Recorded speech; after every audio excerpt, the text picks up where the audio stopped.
best things about living in Birkenhead are you're close to lovely places to go for walks, especially if you've got dogs. Birkenhead Park, on which Central Park in New York was eventually modelled. If Birkenhead was an animal, a feral rabbit. It's quite aggressive sometimes on a Saturday night, but not really very dangerous. It's on the peninsula called the Wirral, so it has to be a Wirral squirrel. Mark Steele's in town.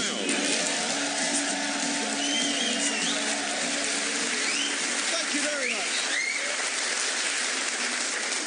Welcome to Mark Steele's in Town, which this week comes from Birkenhead by the River Mersey, although its full title is Birkenhead, not sodding Liverpool, all right.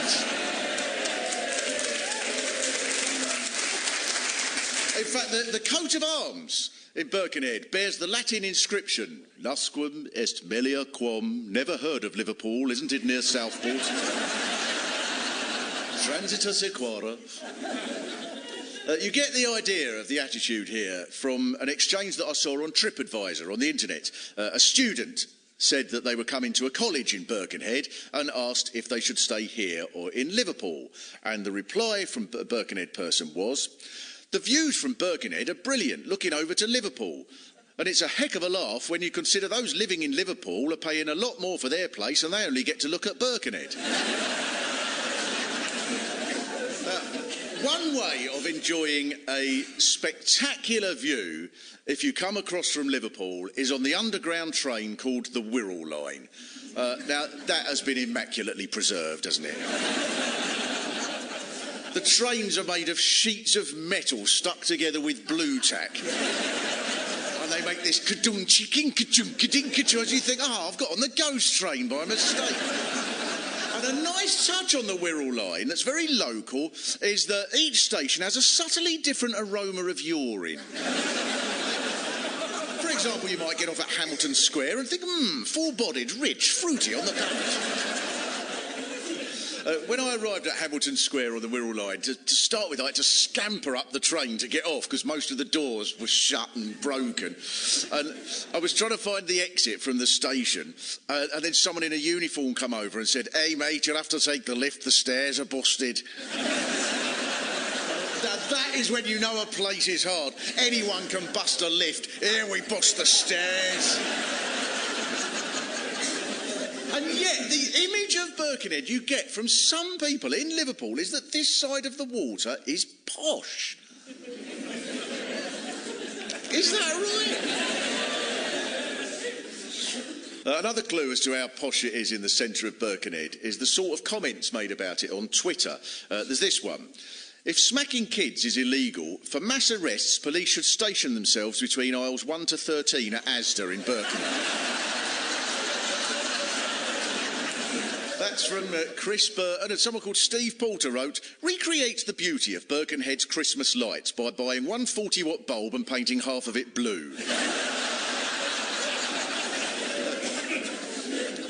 There is one issue about the river that seems to crop up a lot. Now, there was a man called Bob who's lived here 60 years, and he wrote some notes for me about the local history.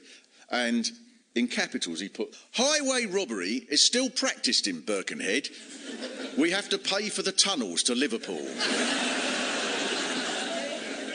And I should add that in brackets he actually writes, "The audience will cheer at that." Now, part of the reason may be that the tunnel was opened in 1934 with a promise that the tolls would last a maximum of 20 years. And now, each year, instead of abolishing the tolls as promised, they actually put them up more. The Mersey Tunnel Company seems quite pleased with itself despite this, and on its website it advertises tours of the tunnel. "This unique experience is one you won't forget. Here are some comments from people who have been on the tour. After going on the tour, I now understand that the tunnel toll is value for money." Really? Someone came out of the tunnel and said that? Who's running the Mersey Tunnel tours? Is it the President of North Korea? But there's another one. "It was the best thing I have ever seen." Fantastic. The ventilation system is wonderful. A real eye-opener. have you had? No, I've been to the Grand Canyon, I've been at the birth of my own kids. They weren't as fantastic as the Mersey Tunnel ventilation shafts. So what do you all think about the tunnel there? This is an outrage, is it, about the tunnel tolls? Yeah. Someone did tell me I wanted to do this, but I haven't managed it. Coming back on the night bus through the tunnel, is that a game, is it? Hey, go on, do that, Attenborough, never mind gorillas. There is an upmarket product that does come from here. Oscar-winning actress turned politician, Glenda Jackson, who was born in Birkenhead, went to West Kirby Grammar School, and then worked for 2 years in Boots on the laxatives and bilious attacks counter. So the first question here is why Boots in Birkenhead needs a special counter for laxatives and bilious attacks.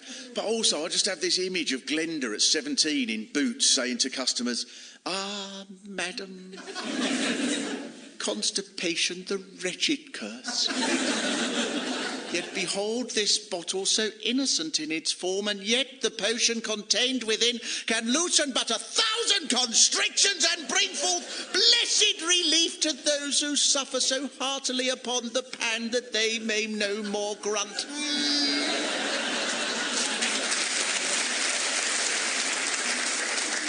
That'll be 2 and 4pence, please, pet. To be honest, I think once you've been to Birkenhead town centre, the only rational response to the suggestion that it's posh in Birkenhead is, "Are you mental?" I went out for a night in the central bit known as Charing Cross, starting in a place called the Recession Bar.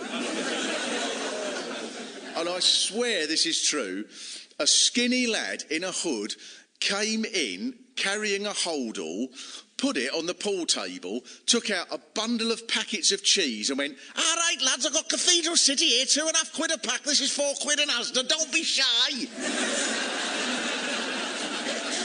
I was tempted to say, cheese, how timely. Do you have any Roquefort to go with my port? But the Recession Bar is like Claridge's compared to the place over the road called Moods. It is magnificent. I honestly loved it. There was just a bare floor, a thin sort of bar, a karaoke machine with blokes all the time going, "Start spreading the news. I'll leave it today." While a woman of about 60 in a very short skirt danced on a table, honestly, and a huge bloke rode up and down this thin bar on a mobility scooter. I swear this is all honestly true. And then Come On Eileen came on. So the bloke from the mobility scooter got out and stripped off entirely naked and started dancing. And I know I'm in no position to judge physically, but I don't think anyone was likely to look at his physique and go, "Isn't that Tom Daly, the diving champion?" Posh? In what world is it posh? What life are you living if you go, "Ooh, we're not good enough for you, are we? You're off to swan about in Moods, Your Majesty." Here's another controversial issue. The Wirral that Birkenhead is part of is a peninsula, which means a strip of land surrounded on 3 sides, apparently. But Wirral is also the name of the area, so a big debate that seems to cause all sorts of conflict over the centuries is Birkenhead in Wirral or in the Wirral? What do we reckon? Wirral. The Wirral. Oh, quite divided on this. I thought you were going to go for Wirral, not the Wirral. There's no article. There's no article.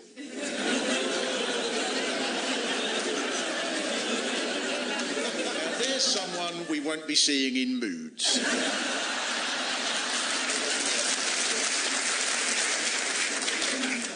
The origins of Birkenhead are that it was established by monks around 1158 who began a ferry service rowing people across the Mersey from where the shipyard is now.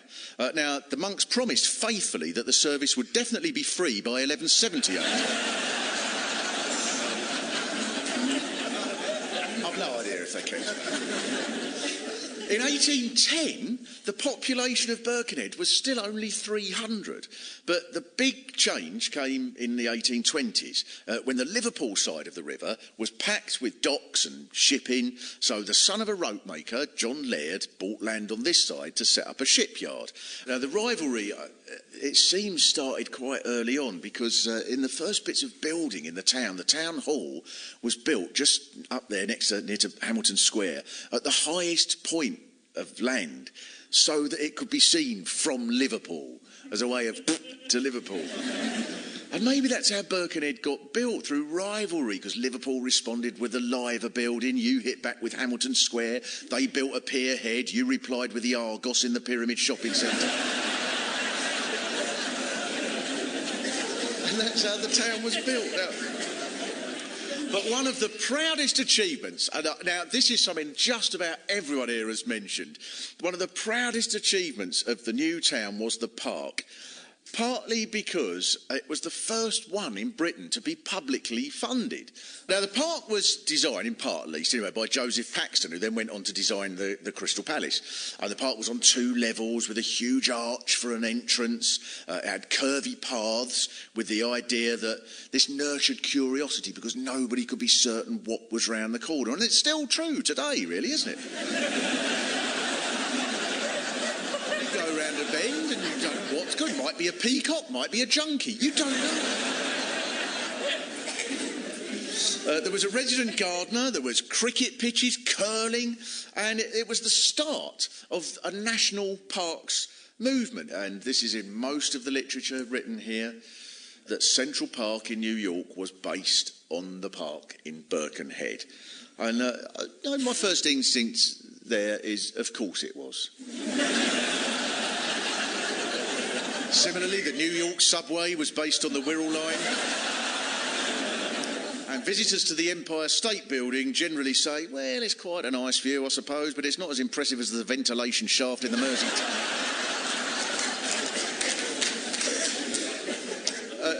At the centre of Birkenhead throughout all of this was the Camel Laird shipyard that employed tens of thousands, many of them coming from Ireland during the potato famine, and they built hundreds of ships. One of the most famous ships built there was the Ark Royal, of course, pride of the Navy, and you get a sense of the camaraderie of the workforce from an account from a chap called Joe Edwards, who worked on the ship. He said, as there was a labour shortage, they brought people in from outside the area, places like Wigan. They were useless. Everything they made, when we went to test it, it blew up. Bloody comedians they were. Sounds like we'd have won the war 3 years earlier if it wasn't for idiots from Wigan. Now, there was a time when Camel Laird was part of international history in the American Civil War, when the southern slave-owning states broke away from the anti-slavery states, and the Confederate Navy in the south was short of ships. So they sent a man to Birkenhead to get some built, and the British government was supposed to be neutral. So the shipyard built the ship secretly. Now, you could argue that John Laird, owner of the shipyard, didn't really know the ship would be used for the Civil War, though there was a clue in that the name of the ship was the Alabama. And according to records, when it was commissioned into the Navy, the stirring anthem Dixie was played in celebration. Birkenhead! You scoundrels!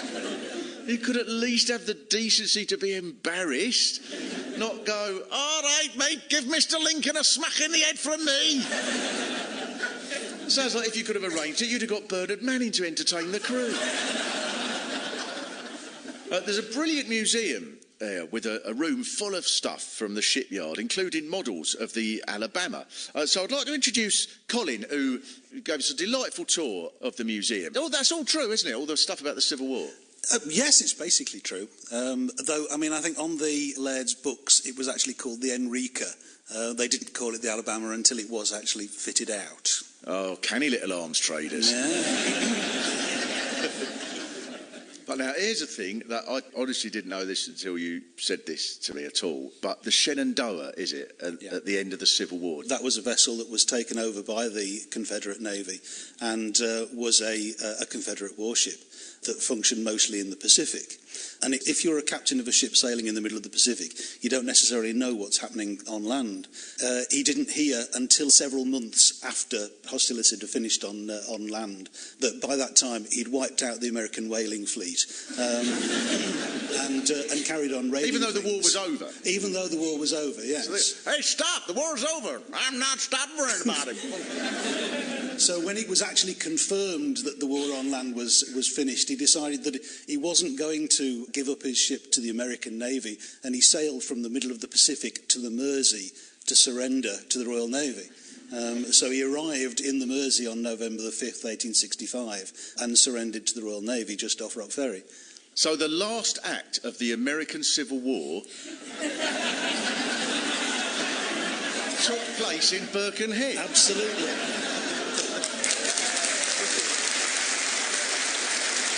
Thanks very much, Colin. Thank you. It's divided. It's like everywhere. It's divided. So much so that life expectancy in the centre of town is 11 years less than in the suburbs 3 miles away. So whenever someone aged 60 goes to the doctor in the middle of Birkenhead, the doctor should go, "Quick, get to West Kirby now! Get a taxi. If you wait for a bus, it'll be too late. Go!" Birkenhead isn't just about shipbuilding, it's also the home of Tranmere Rovers. So that's brilliant that you're fans of Tranmere Rovers. I mean, because Tranmere fans must be the loyalist fans in Britain. A paddle over the river away, there are 2 hugely famous teams, and here you stick with Tranmere, maybe encouraged by the Not a Guidebook, Not a Guide to Wirral, that says, I quote, "Things to do in Birkenhead. Head to Prenton Park for 90 minutes of electrifying football."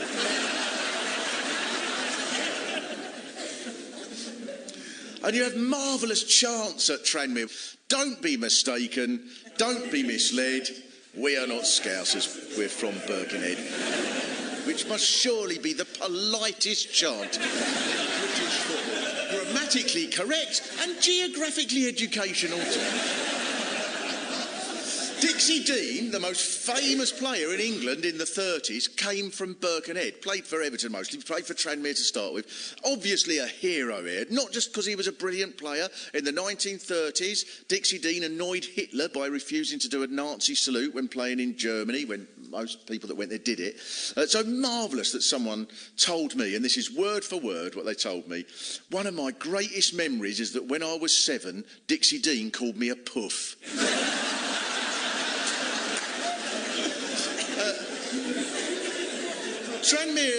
Tranmere is an area of Birkenhead that's had many, many complimentary things written about it. The Liverpool Journal once said, "There is not in Liverpool, and certainly not in Cheshire, a locality so melancholy, gritty and objectionable as Tranmere. It is a neighbourhood that a man would frequent if he were meditating suicide and wanted finally to make up his mind."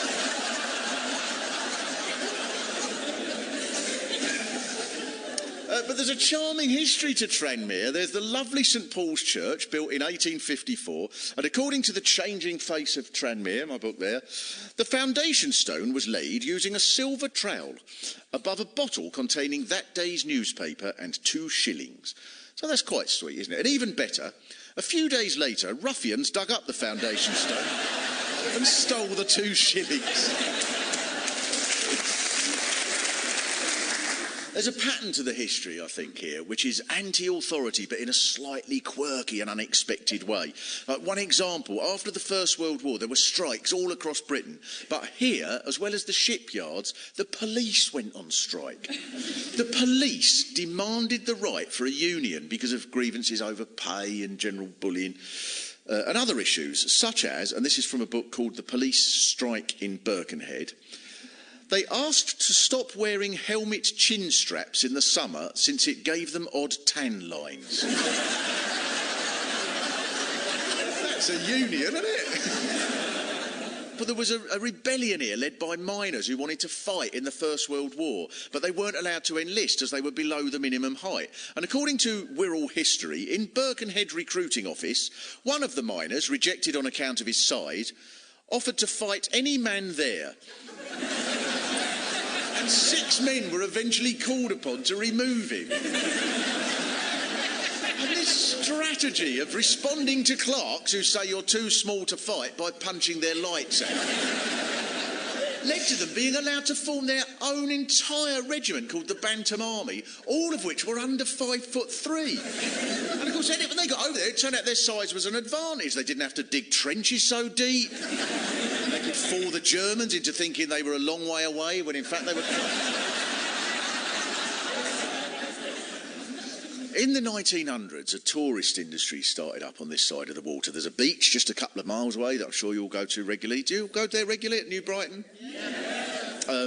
Now, at one point, New Brighton was challenging Blackpool as the resort in the northwest. And the New Brighton Tower was bigger than the Blackpool Tower. In fact, it is said that a man from the Himalayas visited it, and as a result, Mount Everest is based on the New Brighton Tower.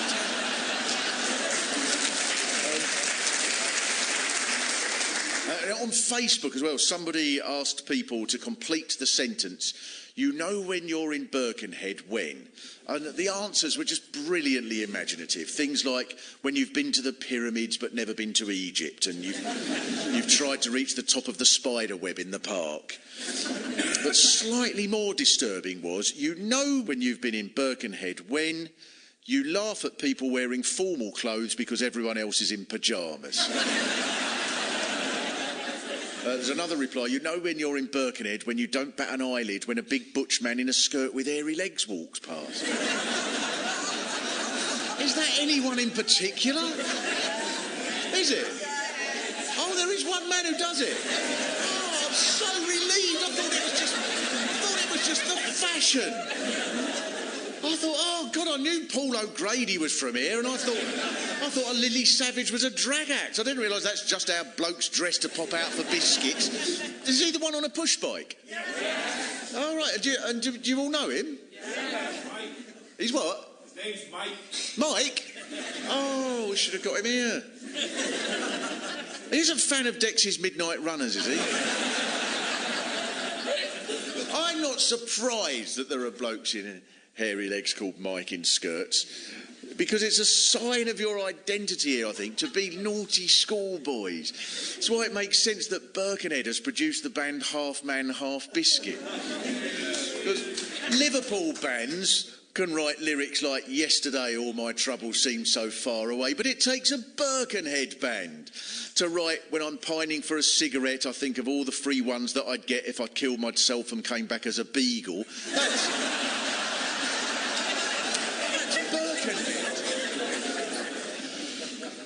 But for full-on Birkenheadness, I don't think any pub can match the delights of Gallagher's.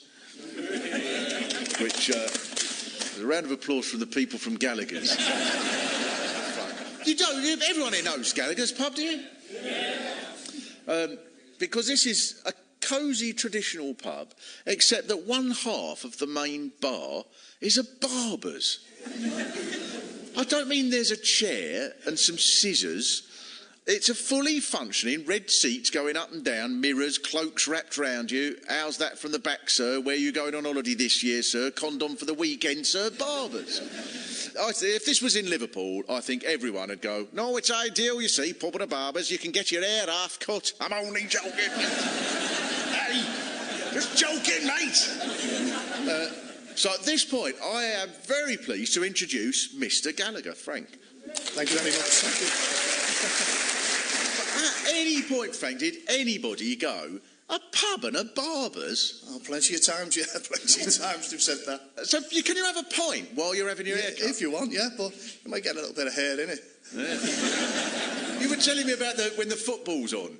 Yeah, when the match is on and I'm watching, especially if it's Everton or something like that, I'm sitting back and I've got one eye on the match and one eye when I'm shaving.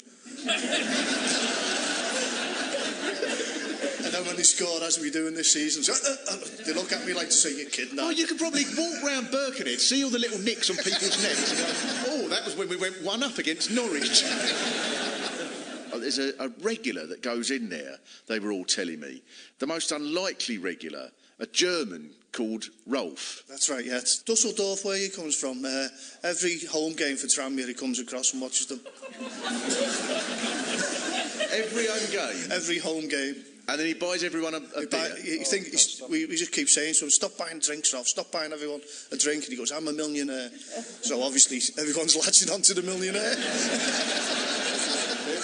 Once you've got that money, why wouldn't you fly 1,000 miles there and back every week to watch Tranmere?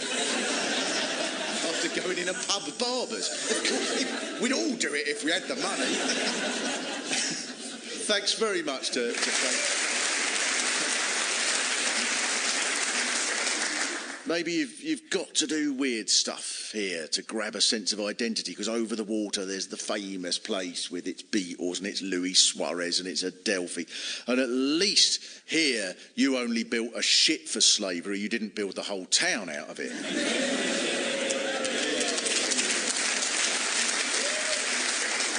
So I will leave you, Birkenhead, with Daniel Defoe's account of his journey here that I think does encapsulate the true majesty of the town, and thank you very much. Having traversed the river, we sought refuge for our weary limbs and happened upon a park and sheltered under a resplendent elm tree. Indeed, a native of the town informed us that this was the world's first ever tree. The one that gave everyone else the idea of having trees. That evening I bore witness to many activities, such as folk dancing naked to Dex's Midnight Runners and having wigs powdered whilst drinking ale in a tavern. "Why do you behave so?" I asked, and at once they all replied in unison, "The reason is simple, sir. We are not Scousers. We're from Birkenhead." Mark Steele's In Town was written and performed by Mark Steele with additional material by Pete Sinclair. The producer was Ed Moorish.